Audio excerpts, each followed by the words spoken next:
This book is Beat Depression by David Hinds from 2001. This is chapter 13 called All Alone.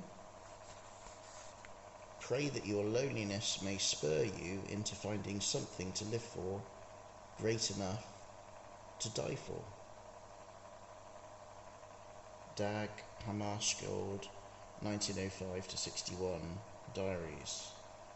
The bottom line, never give up hope on love. The difference between enjoying the luxury, the independence and the freedom of being alone and being lonely is essentially a matter of how we feel about the experience of actually being on our own. Being alone by choice is beneficial to the soul. Being lonely can be soul-destroying because it feels as if you are stranded in your own private world where only you speak the language and know the customs.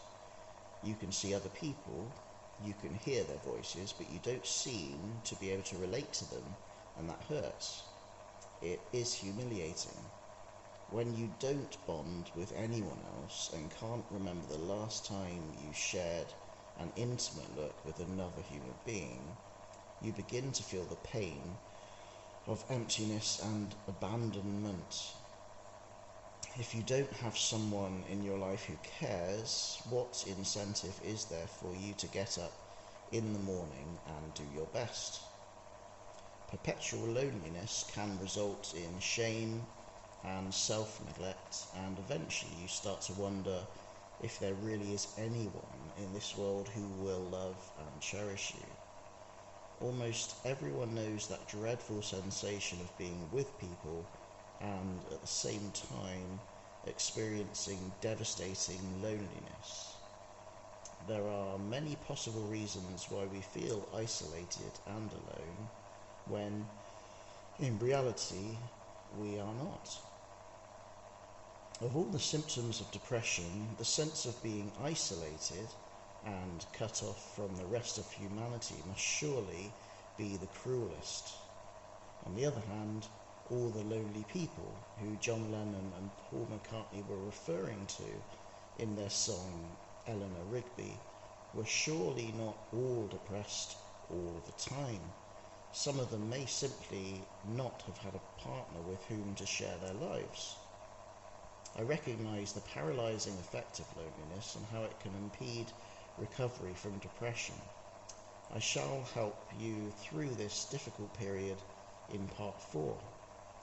The chapter Greater Self-Esteem, in particular, may be useful to you, but don't be tempted to rush ahead to it now. There is valuable information you need to pick up along the way first.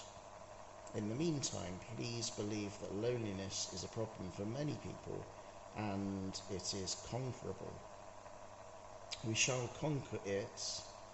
A chance meeting with a former secretary of mine certainly provided information helpful to me. When I had been a partner in a magazine publishing house, my secretary was the most valuable member of my team. Whenever I walked into the office, she would immediately decipher my mood and determine, as she smiled and said, "Good morning," whether or not that moment was the right one to present me with any bad news or tricky assignments. I always held her in high esteem, as indeed I still do, and several years after selling my interest in the business, I stepped out of a cab and there she was.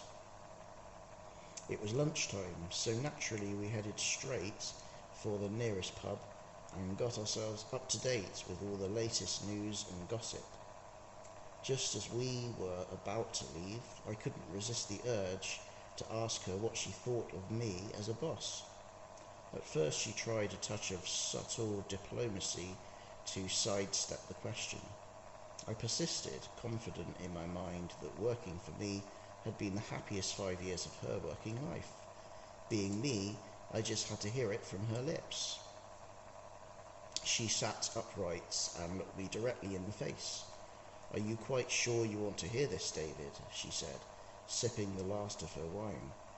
Obviously she wanted to tease me with some minor indiscretion, I thought. You are the most inconsiderate person I have ever worked for. If I hadn't been dating your partner, I would never have worked for you in the first place.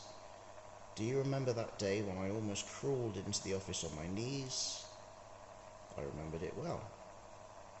I had a slip disc and you gave me hell for being late. Do you want me to go on? This was not what I wanted to hear, and it prompted me to reflect that maybe I had some work to do on myself.